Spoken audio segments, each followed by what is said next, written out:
সোনার হার একটা 2 লাখের উপরে আছে। এরপরে সোনার বালা একটা এক জোড়া, এটা তো 80 হইব। এরপরে সোনার ঝুমকা এক জোড়া ধরো 40-50 হইব।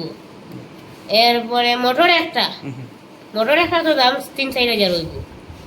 এরপরে গ্যাস সিলিন্ডার 500 হইব। এখন হইতে পারি না কত হইব, অত জিনিস নিশ্চয়।